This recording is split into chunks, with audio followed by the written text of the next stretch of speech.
Hey, it's Obi Chukuma with Space and Equity, where we're all about increasing assets and creating new space. Real bankers for real people. I'm here today with my good friend Gary Hasty of Carrington Realty. Gary, man, it's a pleasure to have you. Hey, thanks. I'm happy to be here, Obi. All right. So, Gary, man, we're here to talk about real estate. Anybody who lives in the Dallas-Fort Worth area knows that real estate is definitely in the starting lineup, if you use the basketball vernacular, as far as industries in this market. But before we get into that, I want to talk about, you see these pictures on the wall. There's more to me than being a banker, so I know there's more to you than developing real estate. Tell me about the first album you copped yourself, not mom and dad bought you, but the first album you copped. Probably the first album would be a Prince album. I was probably 17, 18 and went to the Prince concert there at American Airlines. Prince, so you like Bomani Jones, you like Prince. So you a Prince and you're not a Mike Jackson fan. Are Prince fans haters of Mike? Are they? Can you do both? No, we can do both. We can do both, Okay. But it really just depends. I mean, at that time I was young, but you know, now when I'm really trying to go out here and run and gun and make some money, I want to hear some Biggie, Tupac, or Jay-Z, something like that. Okay, So okay. I can flow either way. All right, so I'm definitely. I think I got like 3 picks of Jay, so I could argue that I'm a Jay-Z fan for sure. Tell me, that Prince. So Dave Chappelle brought Prince back to life for a lot of us. I mean, he was obviously still with us at the time, but when Chappelle's show came out and the Prince skits came out, what do you think? How did that impact your fanhood of Prince? Oh, no, man. I don't know if it was much as Prince or was Apollonia, so I don't know. I just was all into the whole Purple Rain thing, Okay. so it really didn't affect me one way or another. Okay. So before you got into real estate, which you got a 20-plus career in real estate development, GC, and you were a cop. You were a cop in Dallas. Tell me about that process and the transition. You know, a little bit before the cop thing and even construction real estate, I'm the son of a contractor. So, you know, my dad would get me up in the mornings and I would go have to assist with pouring concrete. So when I got up of age, I realized that I wanted a job that had provided some air conditioning and I was able to be on the street. So that's one thing. I could get out in my police car and eat some donuts in the morning and it was all good. Mm-hmm. But, you know, as we realized that, unfortunately, you know, most police officers have to work 2 or 3 jobs just to make ends meet. Mm-hmm. I just felt that though I wanted to transition into something a little different. Okay. Yeah. So your dad, what type of projects, what kind of development did your dad do? My dad started out as a paving contractor, and then he got into the GC world. Mm-hmm. That was in the 70s, 80s, 90s, and as I realized that the money was really made on the development side, I really began to steer away from the GC more, and now I'm focusing more on the development and realize that I could do more projects with volume and hire more GCs and be a little more flexible. Okay. So your dad was developing in the 70s. As a black man in the 70s, how did he navigate the banking space and what did he teach you about that process? You know, I think the main thing that they focused on was relationships. I mean, they had he and his uncle, who was my great uncle, did some great things. I think that they really focused on relationships.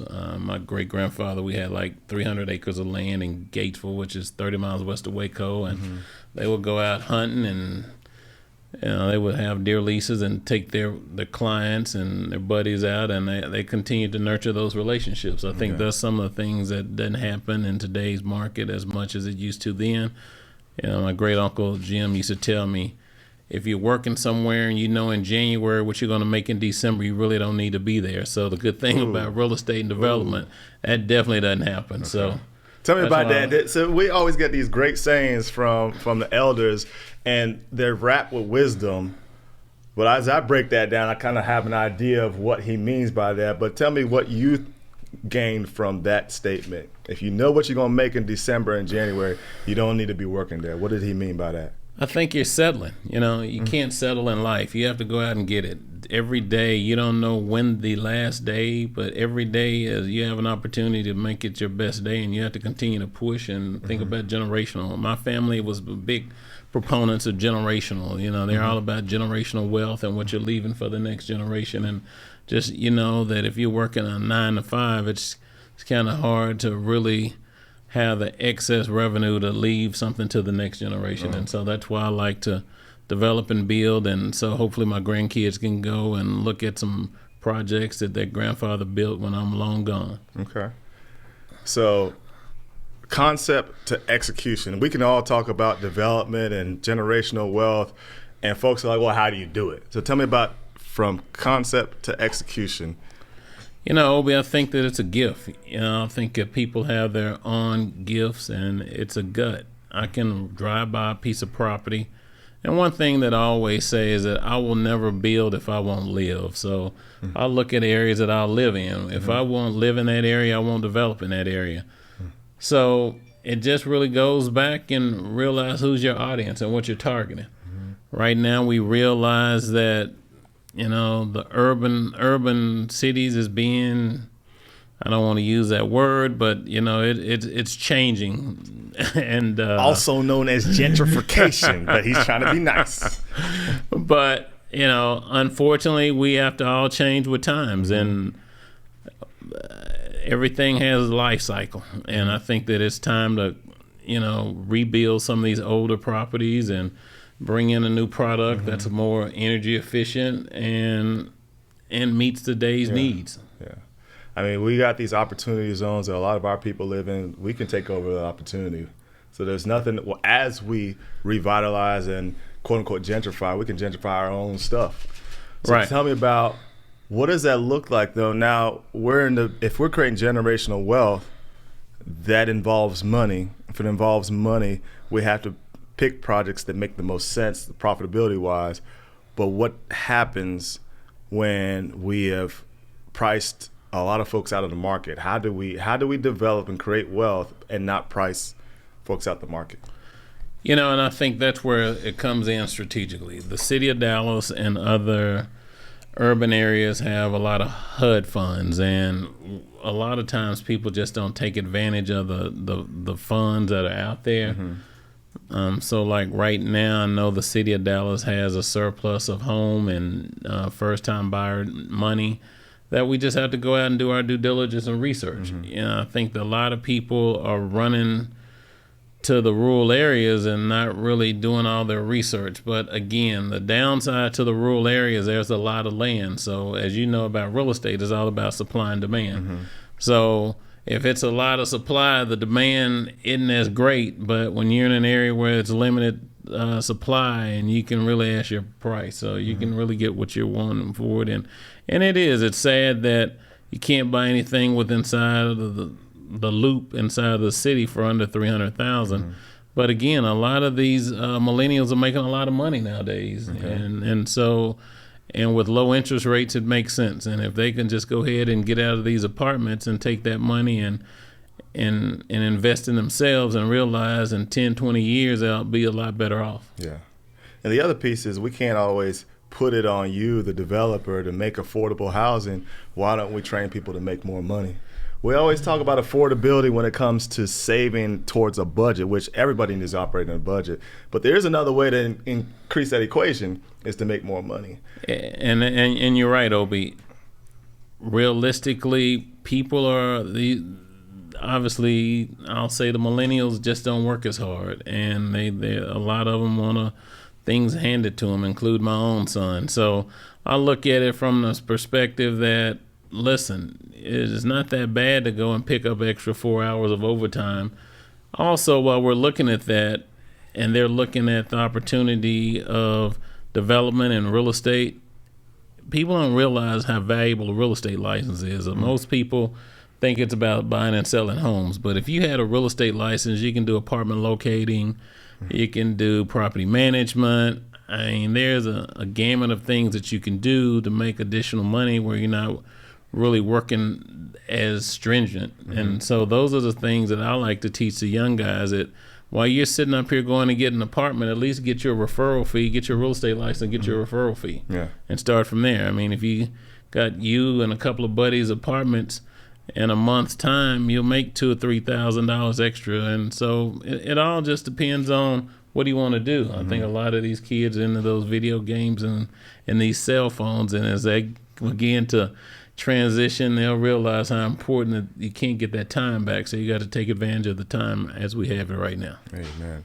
So tell me, a budget is critical to your development process. How do you go about assessing a budget, presenting that to investors, and what happens when you go over budget? You know, Obi, it costs the same amount of money to build in Dallas as it does in Houston. The difference is that the dirt. You know, the dirt is really what blows the budget, and the infrastructure. So if you really focus on trying to buy the land right, which is probably the most difficult thing, and then focusing on the infrastructure, then it's pretty easy to, to bake the cake. But the problem is when you start off and you don't buy the dirt right, you have a lot of infrastructure issues, and you're starting off on first base, realizing you have a lot of problems, and that's where it comes a problem. And then at that point, you just have to get to your banker and be upfront with them and say, hey, we have a problem, and let's figure out a way that we can overcome that. I always talk about people on my police days is that, hey, you can't focus on the problems, you have to focus on the solutions. So as guys put their budgets together, it's all risk, but again, you have to have some way to mitigate that risk, and that's where you have to talk to your partners and your bankers. Okay. So I hear this term, when you're a young banker, you don't always ask questions, but in the beginning of my career as a commercial lender, I would hear entitlements all the time when we're dealing with construction budgets, and I was like, I don't even know what an entitlement is. Explain to the audience, what's entitlements as it pertains to real estate?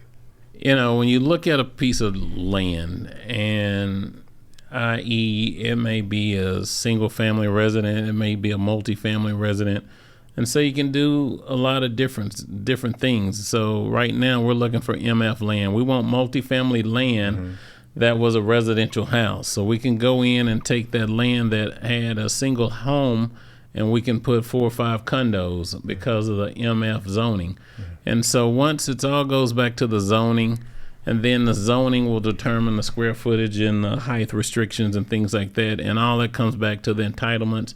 So let's say if you have a piece of land and you want to get townhouse, and so in order to have a townhouse, you're going to have to plat every individual. You may take that one lot and cut it up into 10 different pieces, and that's replatting it, and that's part of the entitlements. So it just really varies from project to project, and as you begin to get familiar, you just have to put together a good team, and that team will help you through the process. Okay. So you're a black developer in Dallas, has been doing it for 20 years. How have you navigated the city of Dallas? Has that impacted? Should I even refer to you as a black developer? You're a developer. Yeah, Obi, I'll tell you, I think a lot of times we get those titles or the genders or the races and things like that. I just look at it as I'm a developer that's going out trying to provide a decent, safe, and sanitary project for a feasible amount of money, and hopefully at the end of the day that the end user will be able to make a profit. But the city of Dallas is like most urban cities. They have a lot of turnover, or they have people that's been there forever and they just don't work as hard as they should. So sometimes getting to the permitting is a little more challenging than most rural cities, because the rural areas don't have as much building that's going on. But again, I'm born and raised in Dallas, even though I get mad about the politics at times. I mean, I love my city, and I'm always looking for a solution how the city can do better. What's the future of commercial real estate and real estate in general in Dallas and Texas? I think Dallas is a great area to be. I mean, there's a lot of jobs. There's a lot of people moving here. There's a lot of opportunity. We have some great suburbs around us. I think the big thing is that before it's over, I think Dallas and Houston is going to be one big mecca. So I think there's a huge amount of opportunity and upswing. So I like it. When I see traffic, that's good. Traffic means that's growth. So It just means that we need to build more bridges and roads and continue to build more homes. So we have to just realize that traffic really isn't always bad if you're in a development. So did I hear you say that you think Dallas and Houston will be a one corridor? I mean, Dallas-Fort Worth, I'm sorry. Okay. Dallas-Fort Worth, I mean, before it's over, it's going to be all linked. You know, you jump on 20 or 30, there used to be acres and acres of land in between. Now you see nothing but businesses and stores, and I mean, it's a good thing. I think that people should come. But again, I don't have Houston is my second best city, so yeah. Sometimes I'm wandering off. I'm ready to get out of here. Almost like you're a Prince fan, even though you know Michael's better. Yeah, I mean, it's all about the mood, you know. Yeah. So I determine my mood by my finances. You know, if I'm doing good, I want to hear a certain genre. If not, I need to hear a different one. But no, Obi, I think it's a great opportunity. I really appreciate you taking out the time, and you're doing great things. I appreciate you, man. So, again, Gary Hasty, Carrington Development, Carrington Realty Developer, GC. All things real estate is Gary. You're here with Obi Chikuma of Space and Equity. We're all about increasing assets and creating new space. Come correct, and they can't stop you. Hey, thanks again.